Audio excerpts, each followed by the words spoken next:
ఇదే చేవెళ్ల గడ్డ మీద ఎస్సీ ఎస్టీ సోదరులకు మాటలు ఇచ్చినారు. ఏం చెప్పినారు ఆ రోజు?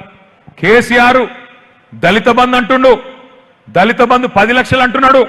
మేము అధికారంలోకి రాగానే 12 లక్షల రూపాయలు అంబేద్కర్ అభయహస్తం పేరు మీద ఎస్సీలకు ఎస్టీలకు అందరికీ ఇస్తాం అని ఇదే చేవెళ్ల గడ్డ మీద నుంచి చెప్పినారు.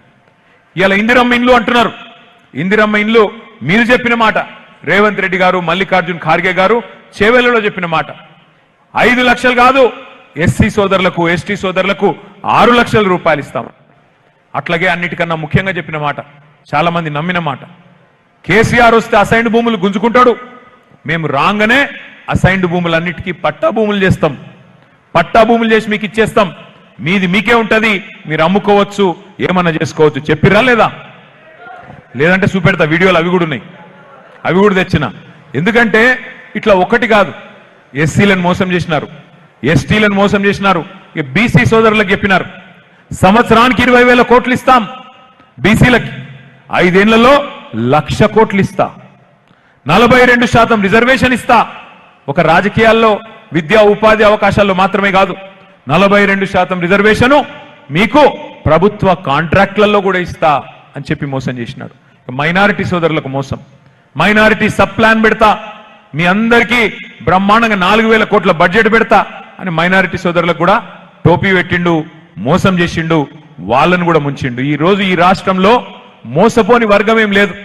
2 ఉద్యోగాలు ఊడగొట్టండి, కేసీఆర్ది కేటీఆర్ది 2 ఉద్యోగాలు ఊడగొట్టండి, మీకు 2 లక్షల ఉద్యోగాలు ఇస్తా సంవత్సరంలో అని చెప్పి పిల్లలకు మోసం చేసిండు. ఈ రాష్ట్రంలో ఇవాళ రేవంత్ రెడ్డి బాధితుడు కానోళ్ళు ఎవరు లేరు. బ్రహ్మాండమైన మోసం మామూలుగా చేయలేదు. చివరిగా ఉప ముఖ్యమంత్రి గారు బట్టి విక్రమార్క గారు ఉంటారు. ఇక ఆయననైతే రేవంత్ రెడ్డి రజనీకాంత్ లెక్క డైలాగులు కొడితే ఆయన కమల్ హాసన్ లెక్క యాక్టింగ్ చేసిండు. కార్డు పట్టుకొని, ఈ కార్డు భద్రంగా పెట్టుకోండి, 100 రోజులు దాచిపెట్టుకోండి, ఇంట్లో అల్మార్లో పెట్టుకోండి, ఆ గ్యారంటీ కార్డు, ఆ కార్డు క్రెడిట్ కార్డు లెక్క మా వాళ్ళు వస్తారు, కాంగ్రెస్ వాళ్ళు 101వ దినం నుంచి దాన్ని పట్టుకొని పోయి మీ ఒక్కొక్క కుటుంబానికి 2,50,000 రూపాయలు సంవత్సరానికి ఇచ్చే బాధ్యత నాది అని బట్టి విక్రమార్క గారు కమల్ హాసన్ మించిన యాక్టింగ్ చేసిండు. ఏడవైంది మరి ఈడాల బట్టి విక్రమార్క? ఏడున్నాడు?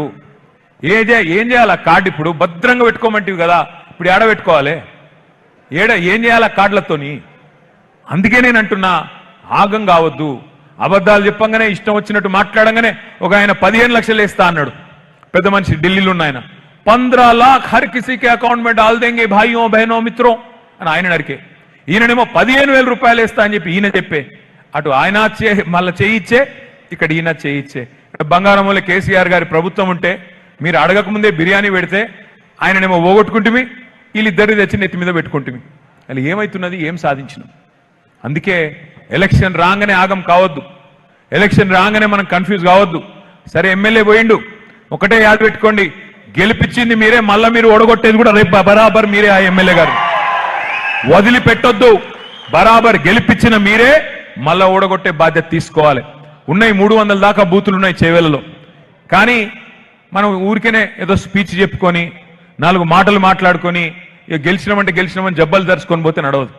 గెలవాలి, కేసీఆర్ ప్రభుత్వం రావాలి, మళ్ళీ చేవెళ్లలో మీ గౌరవం నిలవాలి. ఎస్, ఒకటి మాత్రం నేను ఒప్పుకుంటా, 10 ఏళ్ళు కేసీఆర్ గారి ప్రభుత్వం వచ్చిన తర్వాత, తెలంగాణ రాష్ట్రం ఏర్పడిన తర్వాత 10 ఏళ్ళు మనం ప్రభుత్వాన్ని నడిపినాం. ప్రభుత్వం నడపడం అంటే మనమేమనుకున్నాం, అరే ఇది మనం కష్టపడి తెచ్చిన రాష్ట్రం, మా పెద్ద మంగళారం యాదిరెడ్డి లాంటి వాడు ఢిల్లీ దాకా పోయి ఉరి పోసుకొని చచ్చిపోయిండు, అట్లాంటి యాదిరెడ్డి లాంటి పిల్లలు 100 మంది చచ్చిపోతే వచ్చిన రాష్ట్రం ఉత్తగానే రాలే. కాంగ్రెస్ మెడలు వంచి, బీజేపీ నొప్పించి మెప్పించి, దేశ రాజకీయ వ్యవస్థను శాసించి తెలంగాణ ప్రజలు సాధించుకున్న రాష్ట్రం ఇది. అందుకే ఈ రాష్ట్రంలో ప్రజలు కోరుకునే అభివృద్ధి జరగాలి, ప్రజలు సంతోషపడే విధంగా సంక్షేమం ఉండాలని చెప్పి ఒకటి కాదు 100 పథకాలు తెచ్చినాం, పని చేసినాం. ఒక తప్పు మాత్రం చేసినాం. ఏంటిదా తప్పు? మీ గౌరవం కాపాడలే కార్యకర్తలది. ఎట్లా? చాలా మంది అన్నారు నాతో, అన్నా పెన్షన్ ఇస్తిరి ఆన్లైన్ అయిపోయా, కార్డు ఇస్తివి కార్డు ఆన్లైన్ అయిపోయా, కళ్యాణ లక్ష్మి ఇస్తివి ఆన్లైన్లో వాయ్, రైతు బంధు ఇస్తివి అకౌంట్లో పడే, ఇక నన్నెవడు దిగుతాడన్నా, మరి నా సంగతి ఏంది? మరి ఊళ్ళో పోయి మళ్ళీ ఓటు అడగాలంటే నా గౌరవం యాడుంటుంది అని. అందుకే నేను మీకు మాటిస్తున్నా, ఇట్లాంటి చిన్న చిన్న పొరపాట్లు మొత్తం ప్రభుత్వం మీదే దృష్టి పెట్టినాం. పార్టీ మీద ఎక్కువ దృష్టి పెట్టలే. వాస్తవానికి 10 ఏళ్ళు కొత్త రాష్ట్రం కదా, కొత్త సంసారం కదా, కొత్త ఇల్లు కదా, పునాది గట్టిగా పడాలి, మన రాష్ట్రం నవ్వెటోళ్ళ ముంగట జారిపడొద్దు, మీకు పరిపాలన చేతనైతే దాన్నోళ్లను నోర్లు మూపియాలే, మంచిగా నడిపియాలని ఆలోచన చేసినాం తప్ప వేరే ఆలోచన చేయలే. కానీ నేను మీకు మాటిస్తా ఉన్నా, వచ్చే 5 ఏళ్ళు అట్లుండదు. 2028లో మీ అందరి దయతో ప్రజల ఆశీర్వాదంతో తిరిగి కేసీఆర్ ముఖ్యమంత్రి అవుతారు. అయినాక నేను బాధ్యత తీసుకుంటా. వచ్చే 5 ఏళ్ళు మన ప్రభుత్వం వచ్చినాక కార్యకర్తల బాగోగులు, ప్రజల సంక్షేమం రెండింటినీ బ్యాలెన్స్ గా నడిపించే బాధ్యత నాది. మీకు రావాల్సిన పదవులు, మీకు జరగవలసిన లాభం, మీకు కోరుకునే గౌరవం వచ్చే విధంగా చేసే బాధ్యత నాది. గతం మర్చిపోండి. చిన్న చిన్న పొరపాట్లు జరిగిండొచ్చు, మా వైపు నుంచి కూడా జరిగిండొచ్చు. ఉద్యమంలో పనిచేసిన బిడ్డలు ఉన్నారు ఇక్కడ, వాళ్ళకు కూడా అయ్యో మాకు జరగాల్సినంత జరగలేదేమో అనే భావన ఉండొచ్చు. నేను వారందరినీ ప్రార్థిస్తా ఉన్నా. ఇవాళ రాష్ట్రం ప్రమాదంలో ఉంది. కేసీఆర్ గారు ఆయన రాజకీయాల్లోకి వచ్చి దాదాపు 43-44 ఏళ్ళైంది. ఆయన ఎమ్మెల్యే అయింది మొదటిసారి 1985. ఇలా 2026 అంటే 41-42 ఏళ్ల కింద ఎమ్మెల్యే అయ్యిండు కేసీఆర్ గారు. ఇవాళ కేసీఆర్ గారికి ఏం నష్టం జరగల. కేసీఆర్ గారు అన్ని పదవులు చూసిండు రాజకీయంలో. ఎమ్మెల్యే అయిండు, ఎంపీ అయిండు, రాష్ట్రంలో మంత్రి అయిండు, రాష్ట్రంలో డిప్యూటీ స్పీకర్ అయిండు, కేంద్రంలో మంత్రి అయిండు, తెలంగాణకు ముఖ్యమంత్రిగా మీ దయతో 10 ఏళ్ళు పనిచేసిండు. కేసీఆర్ గారి దేశంలో చేయని పదవి ఏం లేదు. ముఖ్యమంత్రి పదవి చేసిండు, కేంద్ర మంత్రి చేసిండు, రాష్ట్ర మంత్రి చేసిండు, డిప్యూటీ స్పీకర్ చేసిండు, అన్ని చేసిండు. ఒక ప్రధానమంత్రి తప్ప అన్ని పదవులు అయిపోయినాయి. అందుకే నేను అంటున్నా, కేసీఆర్ గారికి ఏం నష్టం కాలే. కానీ కేసీఆర్ ఓడిపోవడం వల్ల ఇవాళ నష్టపోయింది ఎవరు? కార్యకర్తలు, తెలంగాణ ప్రజలు. మన పార్టీ కార్యకర్తలకు ఇవాళ గౌరవం తగ్గింది. ఊర్లలో మనకే ఇజ్జత్ అనిపిస్తున్నది. అరే ప్రభుత్వాన్ని ఓడగొట్టుకుని ఎంత పని అయిపోయారా మనకు అనిపిస్తున్నది.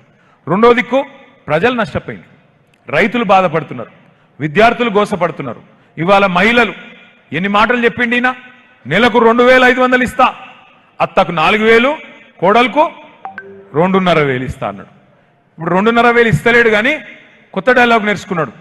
1,000,000 మంది మహిళల్ని కోటీశ్వరులు చేసేదాకా ఇడిచిపెట్టాడటిగా. ఏది 1,000,000 మందిని కోటీశ్వరులు చేసేదాకా. మరి 1,000,000 కోట్లు అంటే ఎన్ని కోట్లు లెక్క పెట్టచ్చా మనకు? 1,000,000 కోట్లు కన్ని పైసలు రేవంత్ రెడ్డి గారు మన కోసం, మన మహిళల కోసం ఇస్తాడట. నేను చేవెళ్ల వేదికగా రేవంత్ రెడ్డి గారికి ఒకటే సవాల్ విసురుతా ఉన్నా. అయ్యా, 1,000,000 మందిని కోటీశ్వరులు చేయడం దేవుడెరుగు, ముందు వాళ్ళని లక్షాధికారులు చేయి. ఎట్లా? నెలకు 2,500 ఇస్తాను, సంవత్సరంలో 12 నెలలు ఉంటాయి. 12 × 2,500 ఎంత? 30,000. సంవత్సరానికి 30,000 ఇవ్వాలి. 5 సంవత్సరాలకు ఎంత ఇవ్వాలి? 1,50,000 ఇవ్వాలి. నువ్వు నేనేం అడుగుతున్నా నీకు రేవంత్ రెడ్డి గారు, కోటీశ్వరులు చేయకపోయినా పర్వాలేదు, గా డైలాగులు ఏం అవసరం లేదు, సినిమా డైలాగులు. నువ్వు సింపుల్గా ఈ రాష్ట్రంలో ఉండే 1,67,00,000 మంది ఆడబిడ్డలు ఉన్నారు, 18 ఏళ్ళు నిండినోళ్ళు, వాళ్ళందరూ చూస్తున్నారు ఎప్పుడు పడతాయి మా పైసల ఖాతాలని. నీకు చిత్తశుద్ధి ఉంటే 1,67,00,000 మంది ఆడబిడ్డలు ఎవరైతున్నారో వాళ్ళ అకౌంట్లలో 1,50,000 రూపాయలు వేయి, నేను శాశ్వతంగా రాజకీయాల నుంచి వెళ్ళిపోతా, నీకు బాధ కూడా ఉండదని చెప్తా ఉన్నా. నీకు దమ్ముంటా పని చేయి, సవాల్ చేస్తున్నా. ఈయన ఏది చేయడు, రేవంత్ రెడ్డి ఏది చేయడు, అన్ని కేవలం ఎలక్షన్లకే. ఏమైనా చేసేది ఉంటే ఎలక్షన్కు,